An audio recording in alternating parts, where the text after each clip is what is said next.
Welcome everyone to our discussion of Dark Air Talmud. We're discussing Siman Bet, the second Siman in the Sefer, and he gives us 7 rules, 7 things that we should, checklist of 7 things always to watch out for. And as a review, we'll just briefly touch them. The first 3 I call who, what, and why. Okay. The first one is Derech Rishon is who. You always have to know who is talking. Okay. Who is on the side of the person who's presenting the statement, who is attacking the statement, who is defending the statement.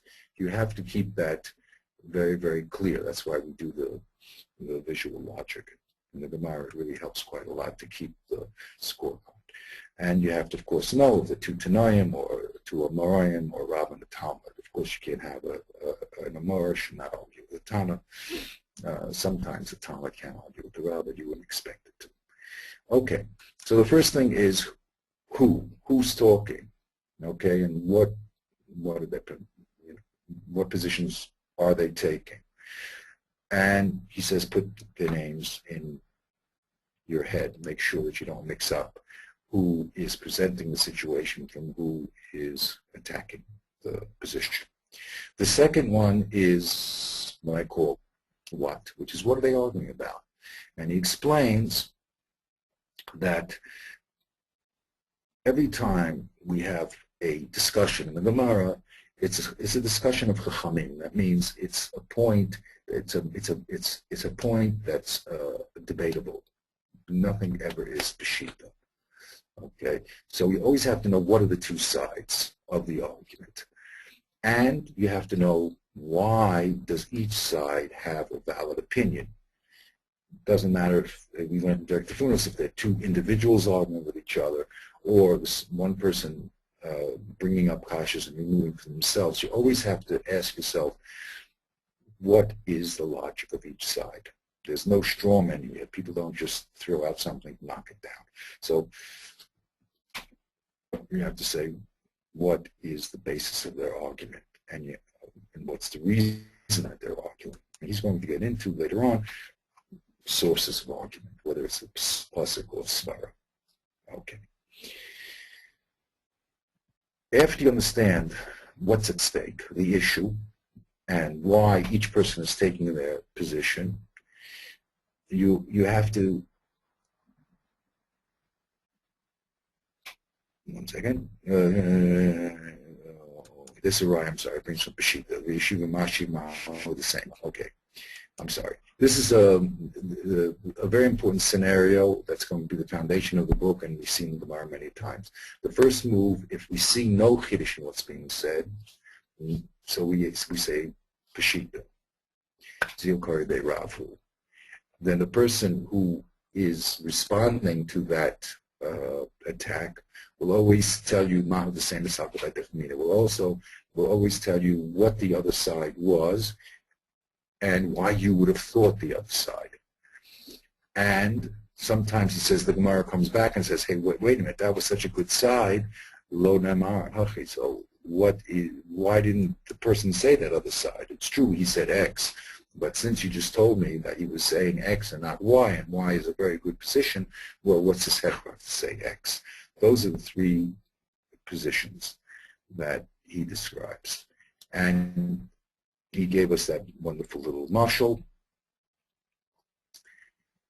from this Gemara that says a woman that doesn't have a veset cannot live with her husband, and she doesn't get a ksuva or mazonos or clothes, anything, and she goes out without a get forever.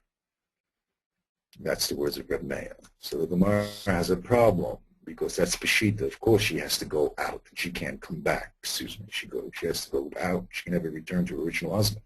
That's Peshita, because he divorced her because she didn't have a vested. So of course he can't take her back. Was he going to take her back and divorce her again?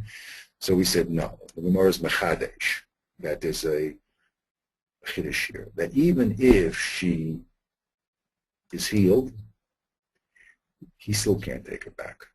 Now, that's such a big chiddush. Why not? You would say, wait a minute, I can understand he can never take her back if she still has the inability to have a vested, but if she doesn't, let her take it back. So we have to explain to you now, how could Reb Meir say that even if she's healed from that problem, the original husband can't take her back. That's why he said, "V'lo yaksir olamis," and he says, not the same, and you would say, sure, take her back now. Kamash Malan from Reb Meir, zin is the azla and asla umitakna, v'yoma yirais yadea, shechein hi afilu hayan osnim li meyazuz, lo haiti midgarsha.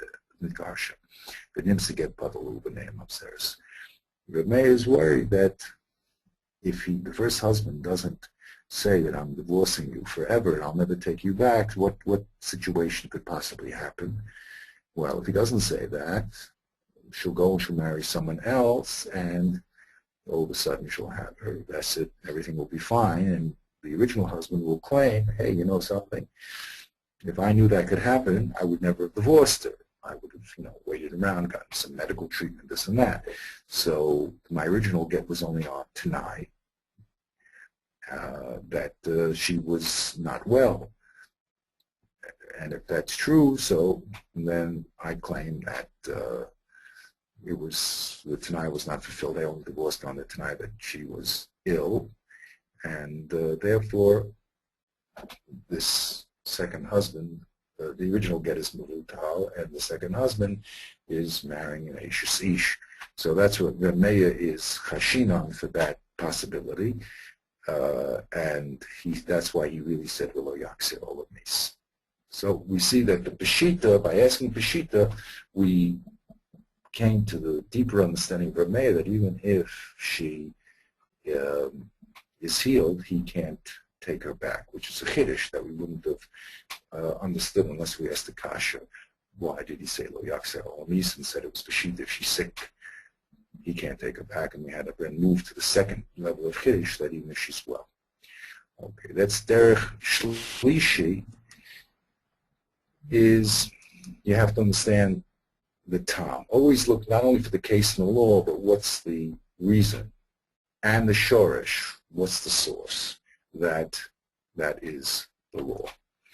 Because once you know the tam, the reason for a law, then you can extend it to other laws. If you know that Karen is kavanah lahazik, so then you can extend it to beita, ravitza, or these other things. So it's very important to always not just look at the case and the law, but ask yourself, well, what is the factor that's causing the law? My timer that this should be chayiv. Okay. And he gives us a case.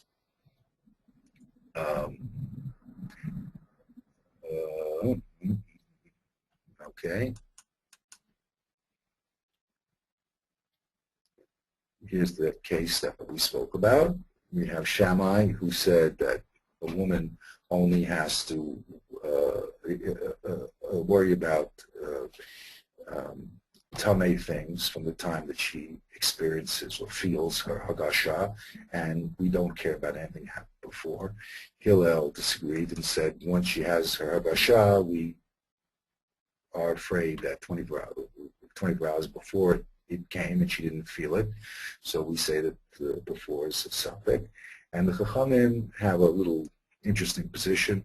They're a little more makel than Hillel. They say, look, well, it depends. If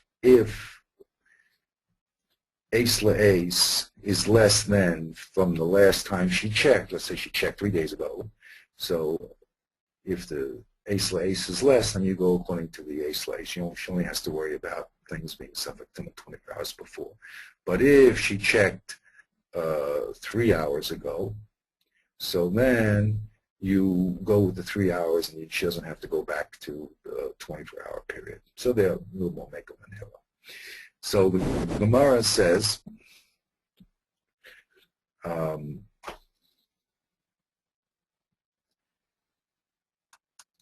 okay, here's the the case. We looked at the Gemara, just explained it briefly.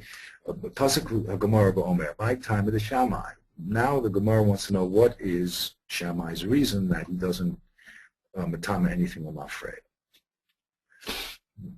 And it says the woman is magisha herself, right? Once you understand the reason, excuse me, once you understand the reason, then you have to investigate the tam. Then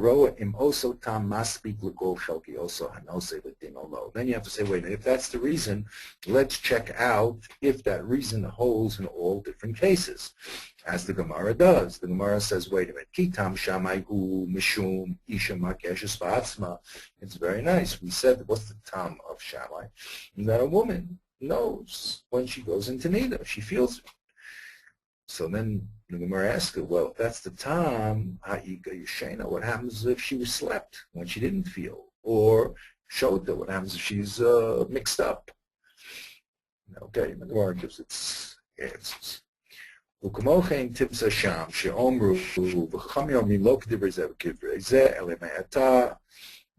that's the position of the Chamim. We said whichever was the lesser of the two, Ace the last.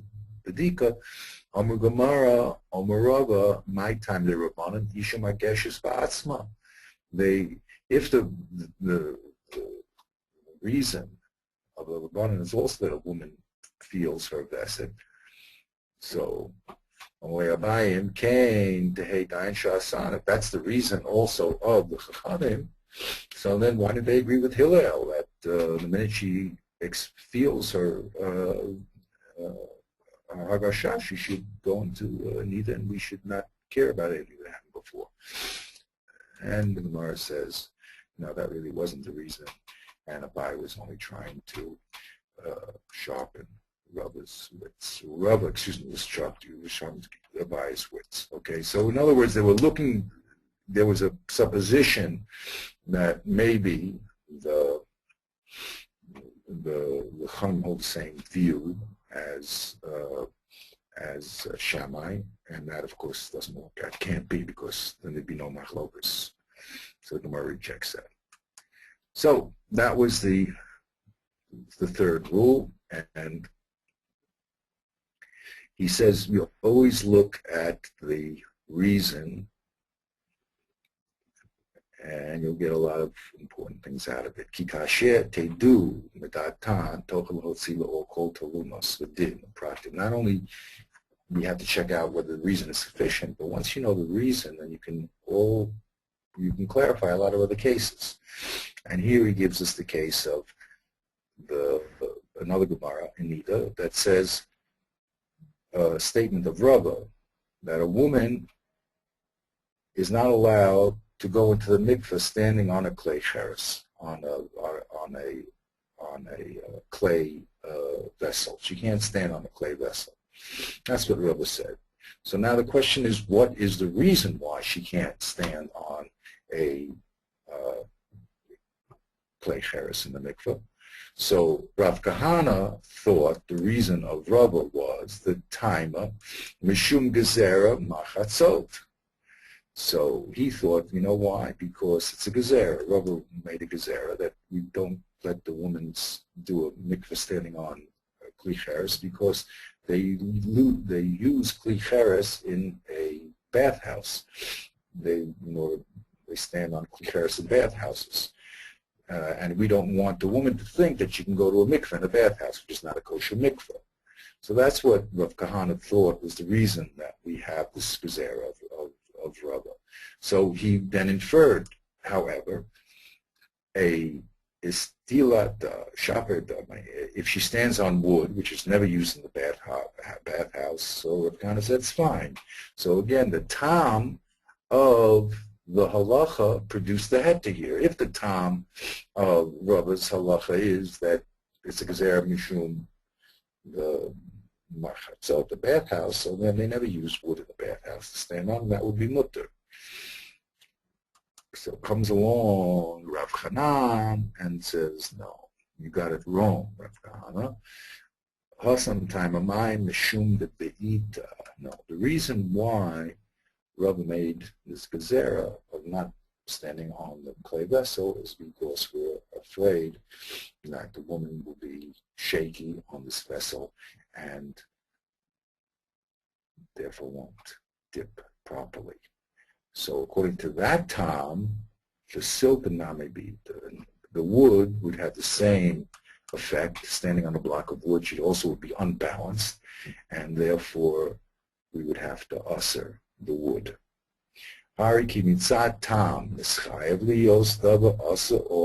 you see that depending upon the time of a halacha, whether it's because of a gzer mishum achatzot, in which case she could use a wooden stand in the mikveh, or it's because of fear, we're afraid that the woman's going to be afraid if she's standing on, to do a real dipping if she's standing on a wobbly platform, so there she'll be usher to use the wooden platform.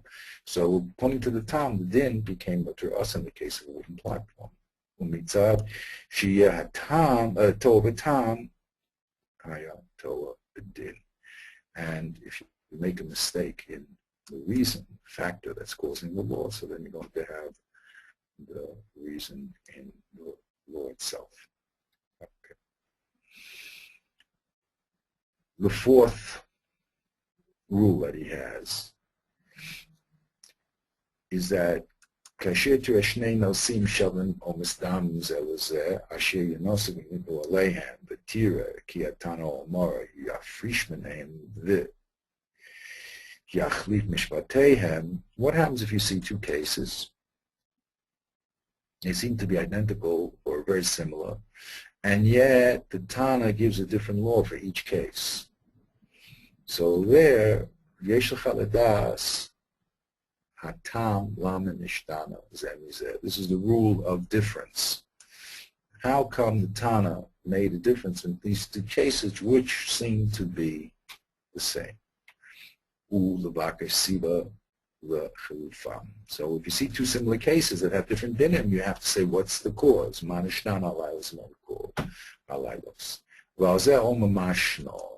This is when the Gemara uses the term mashno, mashana. Why is this case different? יש לך לעיין היטב לראות אם also שני דברים הם נסחפים בצד מה או גם מכל צד. So whenever you hear the kasha, my shana, why is this case different? So you always have to investigate the cases. I always said you have to be an observant Jew. Just don't passively read the Gemara, he says. Be active. Wait a minute. Are these two cases really the same, and therefore we can ask the kasha my shana? Or is there some difference that is an essential difference that will cause us to say that the result is happening from that essential difference between the two cases? Okay. Ki'im yesh b'neihem chiluf, because there is this essential difference between the two cases. So avshesh also chiluf nisavev chiluf hamishpat b'neihem. So we see that maybe we'll say, look, they look to be similar, but if you look a little carefully, you'll see that there is a factor here which makes them different, and it's that factor which is causing the difference in din. Kamo shabo b'reish nida. Another case, nida. Kesher hiksha mapsha umay shnomi mikvah the tanan leheshi. Let's go through that case. Shammai Omer. Beit Shammai says the following: Kol hanoshim dayim b'shatan. Mishnah we just did. Woman goes into nida when she feels her avasha, and we don't have to worry about anything with mafreya. Hillel disagrees, and he says mi pekida lepekida afilu yomim harvei. We have to go all the way back to the last check. And everything she touched is somewhat tamei. The Chachamim have a third sheet that we say, Loka d'brezeh, Loka d'brezeh, Ela me'es la'es mamayet, al yedei pekida l'pekida, umi pekida l'pekida mayet al yedei es la'es. And they say, look, take whichever is smaller. If es la'es is smaller than her last check 3 days ago, you go with es la'es. If the last check was 2 hours ago, you go with the 2 hours, and you don't have to worry about es la'es. The Gemara says, wait a minute. Why is nida different than mikvah? So here we have two cases. They have different dinim, and we're saying, wait a minute, they look to be the same. What's the factor? What's the case in mikvah? Mikvah shenimdad v'nimsa choser. You check the mikvah, instead of 40 saws, you found it has 39. It's choser. What's the din? Kol taharos shenasu al gabav lumafreya ben b'reshus rab and ben b'reshus yochid tameya. We say anybody that went into that mikvah is called tamei. So l'shamai kashla mafreya. How come Shammai doesn't hold mafreya? In this case of mikvah seems to be analogous to the case of nida, where we do say l'mafreya. And Hillel we have the kasha because in the mikvah, everyone who went to that mikvah is tamei vadai. And in the case of Hillel, he said that in the case of nida, when I'm afraid, we only said she's only a suffix, only about things. Maybe before the Hadassah, she really went into Nida, and those things are suffix tamei. So how come here this Mishnah in Mikvaos, it's a Badai tamei, and in Nida, Hillel only made her a suffix tamei, made the item suffix tamei. The ilu me'es la'ei shebenida tolin, below Ochlin, below Sarfin, the ilu hacha tomei vadai. There it was only Tolin, it was a suffix tomei, and here in mikveh it was a vadai. So we're asking two similar cases, mikveh and nida. We see two different laws, and we have to investigate my shana. What's the difference? Chasam mishum de'ikal ameima, says the Gemara, ha'emid tama al cheskaso. So the Gemara says there's an essential difference because in the mikveh, everyone that went in was tamei, and the mikveh was supposed to atara them. So we say that your original status, which was tamei, never got changed. But in the case of a woman, her original status is she's tahor. She's only tamei when she goes into nida. So there, Hillel will say it's only the best we can do is make her suffix tamei because she started out tahor. But in the mikveh, of course, we say vadai tamei because everyone that went there was tamei. Okay. U'kamochein kashir teresh shnei mamarim domim zelazer. Not only two cases, but two statements that are similar. V'yafrish hamaforish echad b'derech echad echad b'derech acheres. All of a sudden, someone is commenting on two statements. Statements seem to be similar, yet he explains one statement is talking about X, daytime, one's talking about nighttime. Why do you make such a distinction? So we ask in those cases, Tochel ha'akshel sumai rois, umai ve'eme ibcha, or ibcha'ana. So we say, wait a minute, what did he see? These two cases seem to be the same. How come he explained one case this way and the other case differently? What did he see to make that distinction? Or why are these two cases different? Or how come he didn't switch it around? He said the first one was talking about the day and the second one was talking about the night, and not the other way around. Or Ippachan, I could say just the opposite. So that's, again, when we investigate two similar cases that have different dinim or two similar statements that are explained differently, we have to ask, why is it happening? Why is the difference happening? And Meishiv will say, Yoshiv will give the response, he always has to produce a din or a svara. He has to explain why he explained one statement or one case this way and one the other one. Okay, the last part of this section talking about similar cases. וכן כאשר יניח המקשה, הנחה או הקדמה בלתי מוכרחת ויקשה עליה וישיבו ומאי רויס. Also, when a maksha has a hagama, makes a premise that's not forced. So we ask him, well, if that's not the case, Dilma, it's something else. What did you see? Why did you ask the kasha based on that premise when there was another very good possibility? So we're forcing him to produce the hechrach for saying that. Now we're going to do derech chamishi. So that was a question of similar cases. Okay, similar cases producing different results and trying to figure out what the cause is. Derech chamishi, v'chol mama val kol dibur v'dibur havei marba l'chakor. Anytime any statement is made, or dibur, maybe that means chumash, imhu, you always have to determine whether it's a klal or a prat. The imhu bo, the mayit or the rabot. Very important, another important rule. When statements are made, you have to determine whether they're general statements or particular statements. Of course, the more general they are, the more cases they're going to include. The more particular they are, the more cases they're going to exclude. Or if a case comes, is it coming to say here and only here, or is it going to say even here? And he gives us a rule how to know whether things are coming to a mayit or to coming to limit or to expand. Ki kol od sheyarbel omes simonim moroshem b'mamaro hu l'mayit l'chotzi me'oso klal u'mishpat shad devorim she'en lehem oso asimonim.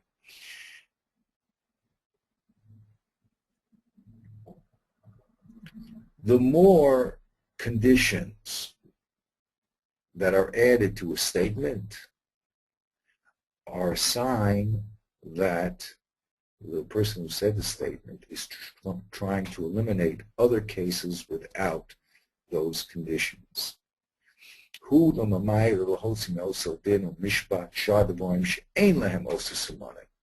He said those specific conditions in the case to make sure that you mamayit only other cases with that condition. Okay. Recall ode she'mayit b'tanayim b'rishuyim. Now, the less conditions that you find in a case, hu yote kolel. That means that the statement is more general. Umakavan letet mishpat muchlat l'tanayim. And therefore, the law is a general law without any conditions. Okay? The key, derech moshe. If someone would say, Hasus ha'obom asher rochev alav hamelech nasnu l'mishnehu, the red horse upon which the king rode was given to his viceroy. Hine ba'omru ha'adam, or we could have said Lavan, hu l'hotzi misus acher shehu adam. By saying red, it comes to this red horse. The red horse. Why I say red horse? Because it meant the red horse and not the white horse. Okay, if you would have said a white horse, it had to be coming to eliminate it. So whenever you have this roshem here, you added a color. So you said, why'd you add a color? Must be. I had a case where I gave an example of the quick brown fox jumped over the lazy dog. So someone said to me, oh yeah, so the quick brown fox comes to eliminate the slow gray, the quick gray fox, excuse me. Okay. So whenever you have Tanayim, the Tanayim always come to limit and to say this particular case, excluding other cases which don't have that Tanayim.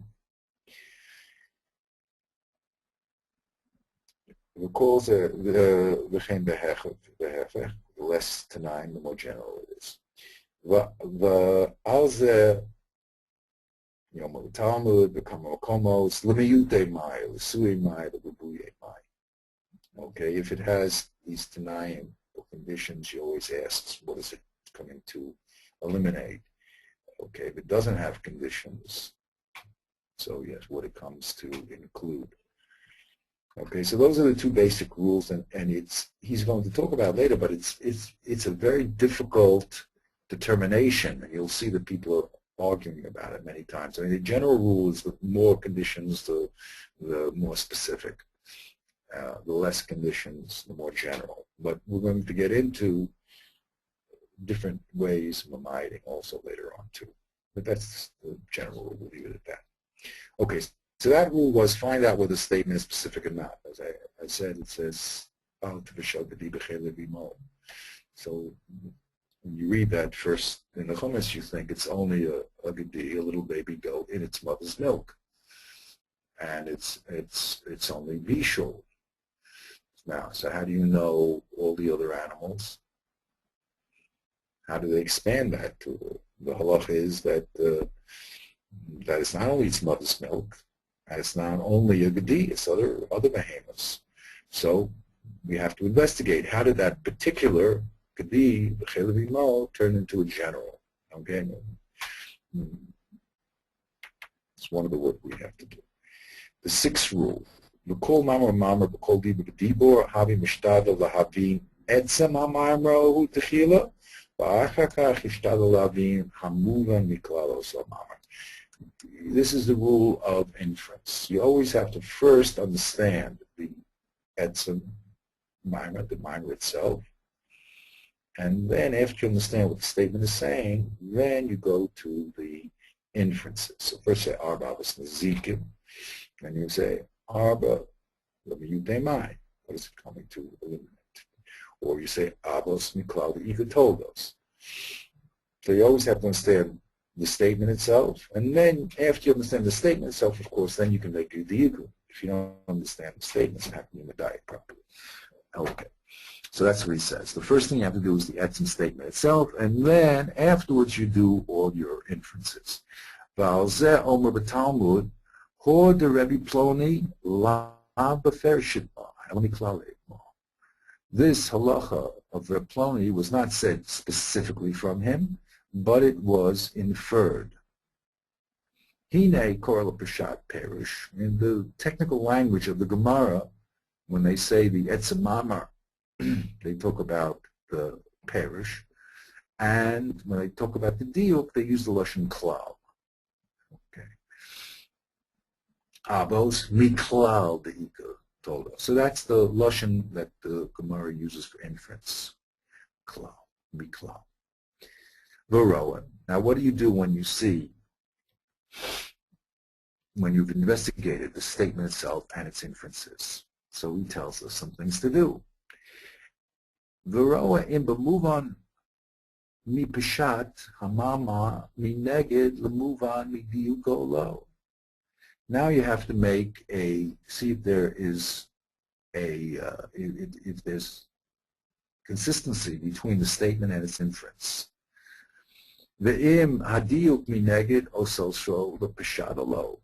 So you have to see whether the statement contradicts the inference, or the inference contradicts the statement. Or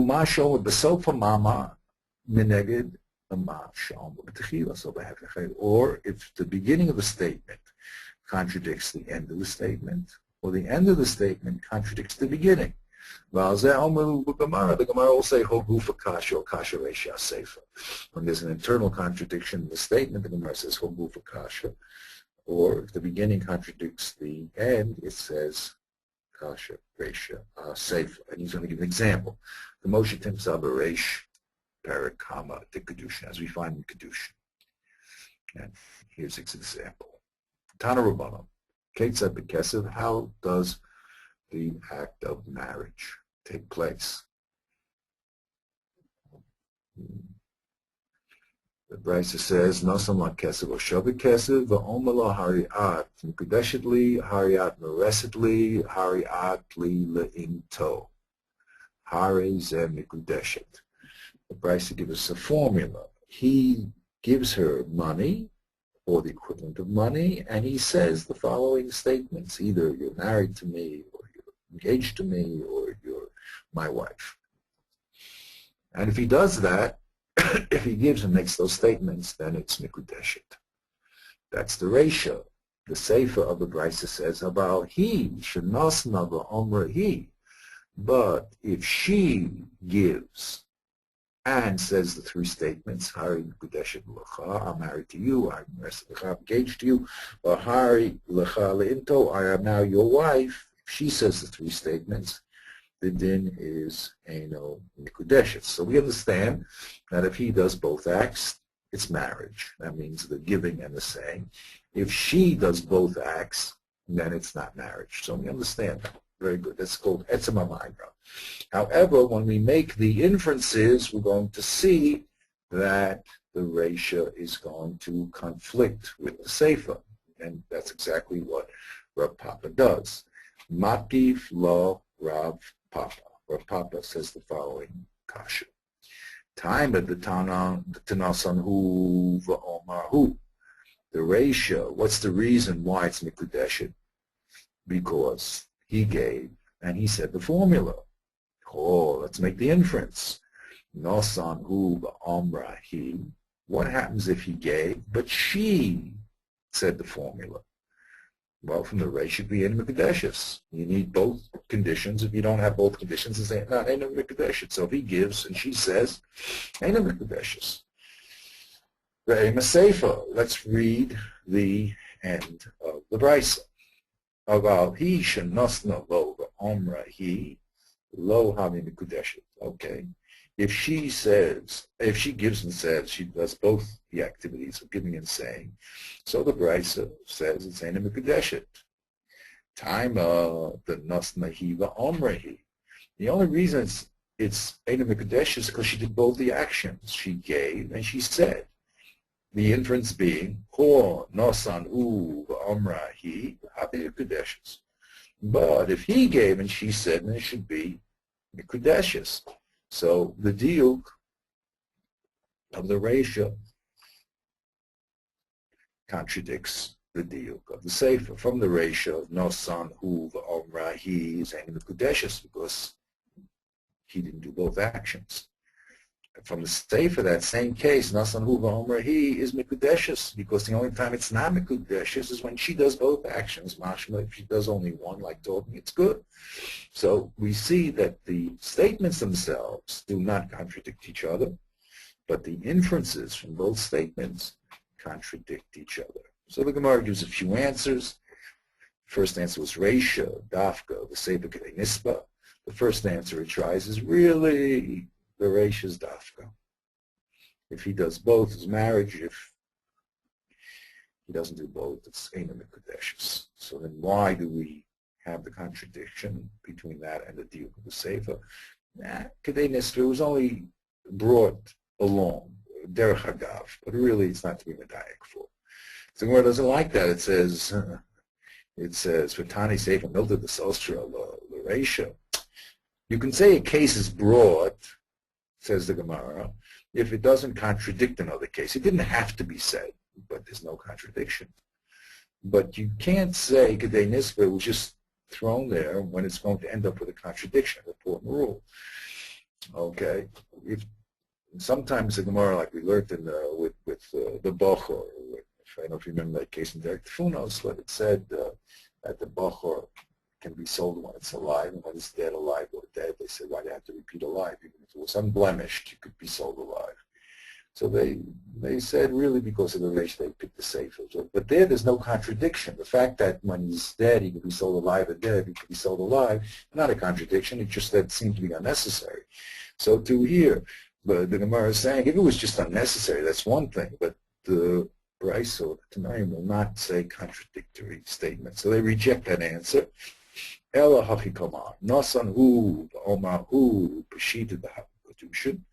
No, the ratio is obvious that there's no kedushin when he does both the giving and the saying. Nasan hu v'omra hi, nase kamisha nasna hi v'omra hi v'lav havi kedushin. But the chiddush of the ratio is to, not in the gufe, ela the diuke. And it's to tell you, really, the diuke of the ratio is like the sefer. No, that's the move. And it says the ratio really is peshita, and therefore it didn't come for itself, but it came for the diuk, and it came to tell you the diuk has the din of the sefer. Okay, That's what it says. V'boy say, this is the best in the language. It says, Nasan hu hu mikudeshes. Really, the ratio is mikudeshes. And the deep from the ratio, Nasan hiv, Amr, he's Eino Mikudesh. Excuse me, the safe is Eino Mikudesh when she does both. But the middle case of Nasan hu Amr, he is Safek Mikudesh at the Chashin Midurabam. The reason why the Bryce is written in the form of a contradiction from the Yukim is to tell you that it's a Safek Kedushin and we're Chashin Midurabam. So there's his rule.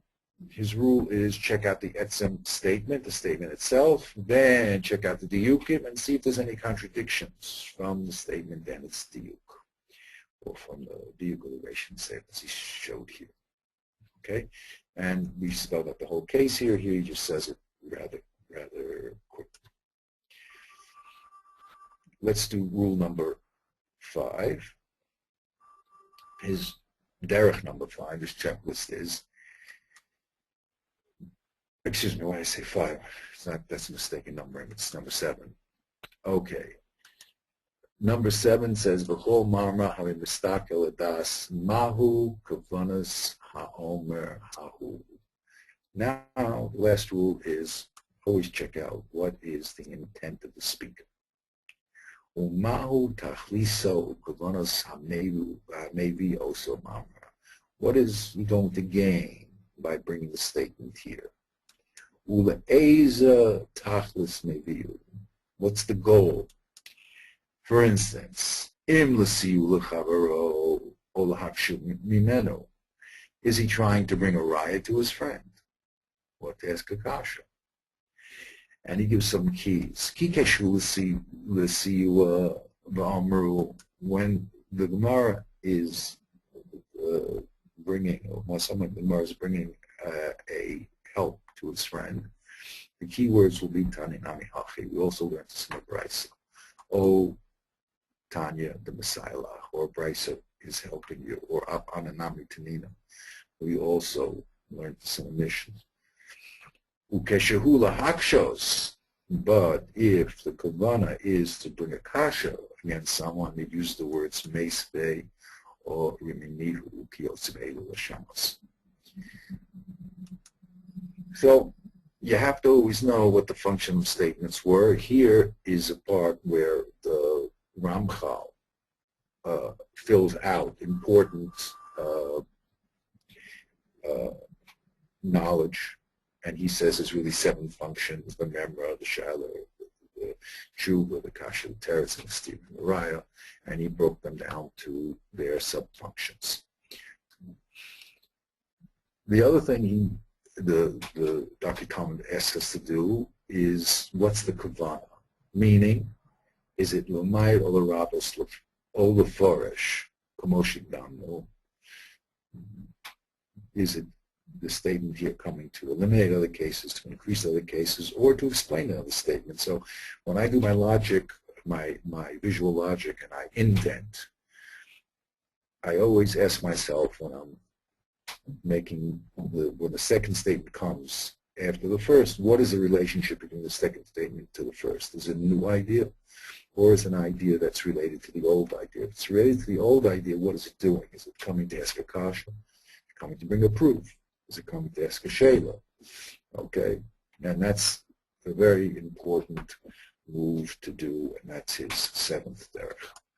Okay, always look what the function of the statement is. When the Gemara wants to investigate the aim of a statement, it always asks the question, "My nafkamina?" What's the difference between these two cases? Or l'may hilchasa? Or we have an argument. We always have to get down to the bottom line. Okay, what's the halacha here? Kalama, mahu elishiate say mizeh homa. You have to say, well, what do we gain from this? And very important. Ki bavada, and this raised an alternative text. He said, in the texts we're using, in the British Museum, that's the one we're using is the basic text, but there's some other text that we're going to use there, a few extra words when we find them.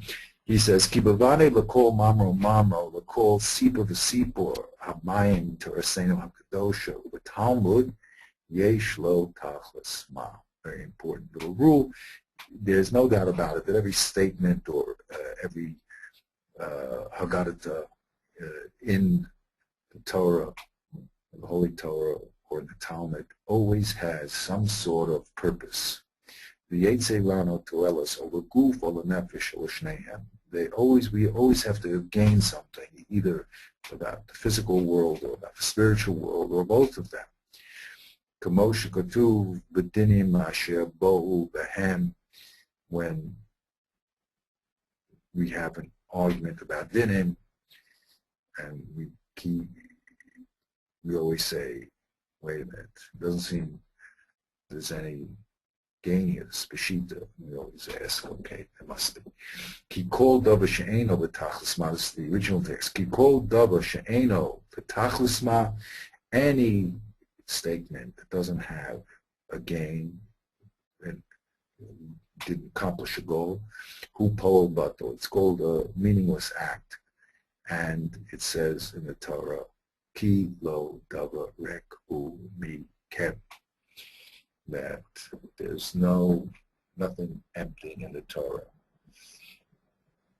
from you. And they make a deal. If it is empty, it's your emptiness, which means the Torah, and he adds the Talmud, is always saying important information that you wouldn't have known if you hadn't been exposed to this text. So you always have to ask yourself, what is the Kiddush? Okay, that is the end of Siman Beis, and now we'll go into Siman Gimel. Okay, maybe we should just do a little review on that. Let's see if I made a little review here. Here's our 7 rules. Okay, very important, just to checklist to keep. The first one, as I said, is I call it who, what, and why. Okay, those are the first 3. Who's talking, what is the argument, and why is each person taking their sides. The 4th rule we discussed is when we see similar cases with different results, we have to say, what is the difference that's causing the difference? The 5th rule is the statement general or particular? Does it come to eliminate other cases or to be more general? And the 6th rule is to always check not only the statement, but its inferences. And he adds, make sure there's no contradiction between the original statement and the inferences. And finally, you have to always say, what have we gained by this statement? There's no meaningless statements here. So we always have to say, what is the purpose of the statement? First of all, we said the Ramchal's purposes of, is it a statement, a question, an answer, etc. And also, there's nothing here that could be Peshita. So whenever we have even an argument between 2 people, we say, well, why not? We don't accept just theoretical arguments. It has to be a practical difference in Kavanah. So those are his 7 basic drachim that when you're learning, you should always keep in mind to do these 7 things. Okay, now he's going to talk about Kiddush and Hechrach. That's Siman Gimel. Okay, as we mentioned many times, the Kiddush of this Darkei Gemara is Kiddush. And most people are not aware that, most people, I wouldn't say most, many people think that we're just learning information. We don't know information, and the Gemara is filling us in with information. And his perception is no. You would have always thought another possibility, and the Gemara is mechadish to you this new possibility. So since it's a new possibility, you always have to ask yourself, what's the hechrach? How come it was said? It's not a simple statement, it's a simple of Kiddush. Every Kiddush needs a proof. So let's start that in the few minutes we have remaining here. There we go. Ze klal gadol. I'm now going to tell you a very important principle. La'olam ma sheyesh lecha yen techila b'chol mamra o diuk o hagdama o tanai sheomra omer ben hu tana o mara o mafarish lidas mahu hachidish shemadil non b'mamrahu. I can't emphasize enough that this is the essential, one of the most important chidushim in the Sefer. He says, all the time, your first investigation in any statement or inference or premise or condition that someone says, whether it's a Tana or an Amara or a Mefarish. For him, the Mefarishim are Rishonim. He's a Mefarishim of the Rambam, Rashi. Always ask yourself, what's the Chiddush? Shemadi alonu b'mamrahu. What is the new information that we would not have known? Now, since it's a new Chiddush, this is a Chiddush, you wouldn't have thought that. You always have to say, what's the Hechrach? He's not saying simple information, so he has to bring a proof that it's true. So you have to say, after you understand what the Chiddush is, Mahu Hechrach sheyesh lo. V'hinei Harishan hu ma she'amru ma'ika mashman peshita rotzaloma kashe'ein chiddush b'mamar yikshalo zeh.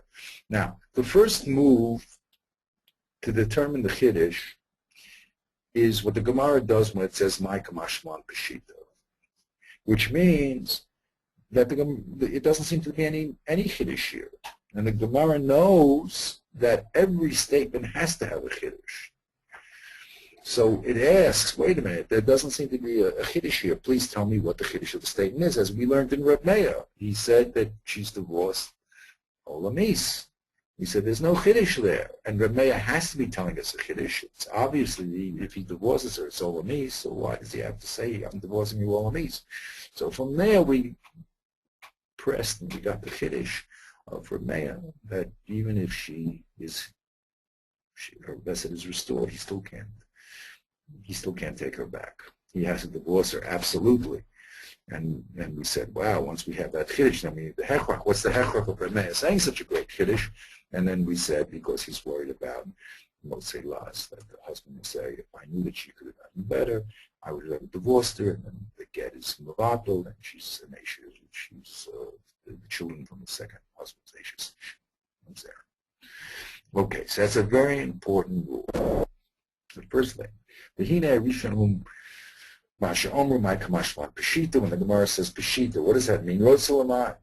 It doesn't see She'ain Chiddush b'mamra yikshavos there. When it doesn't see any Chiddush, it has this kasha. So there must be a Chiddush, he says. V'asheni, after we tell you the Chiddush, hu ma'ashamur alav manalach, or manomalach. The second half is to say, wait a minute, now that you're talking the Chiddush, how do you know it's true? Who told you such a fantastic Chiddush? Bring me the proof. V'hu nikra lama. That means why. Koloma lama tomar kain. Why did he say such a thing? Ukeshitidaktek shnei hadarachim b'kol mamra. When you medaktek and use these two things, ask yourself, what's the Chiddush and what's the Hechrach?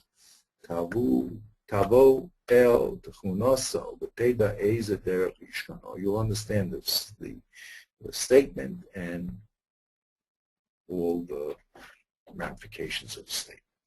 Okay, like we did with Reb Meir. If you don't ask Peshita, then you don't come. You might think that if she's healthy, you bring her back. It's only because that case was Peshita he couldn't have said that we came to the Chiddush, and you have to explain why it's a good Chiddush.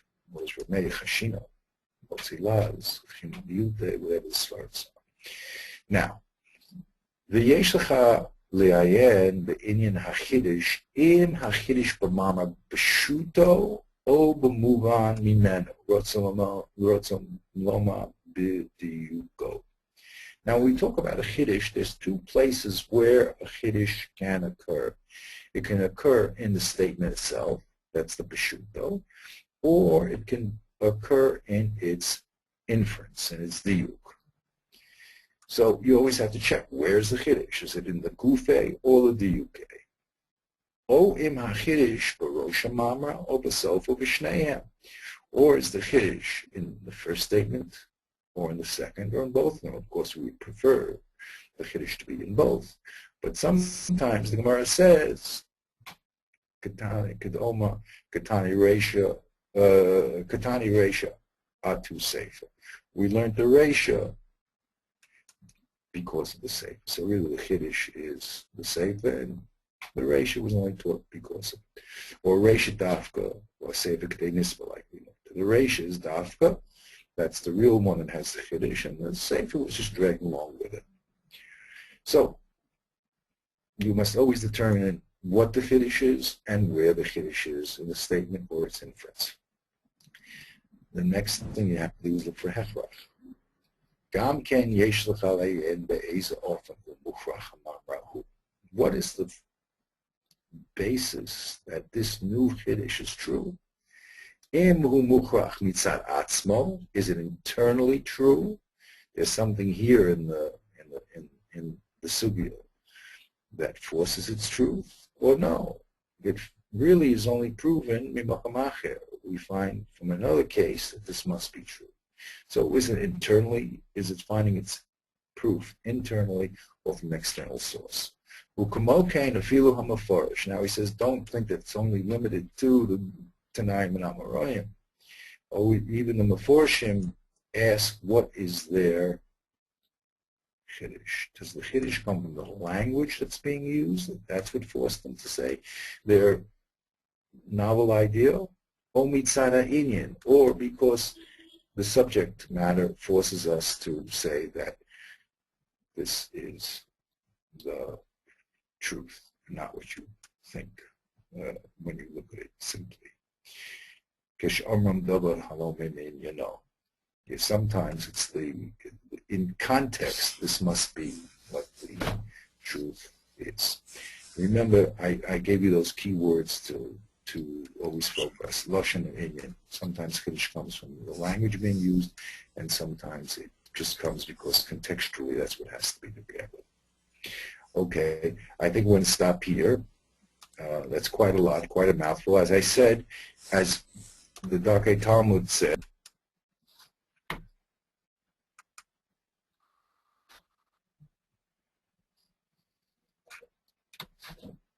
hello?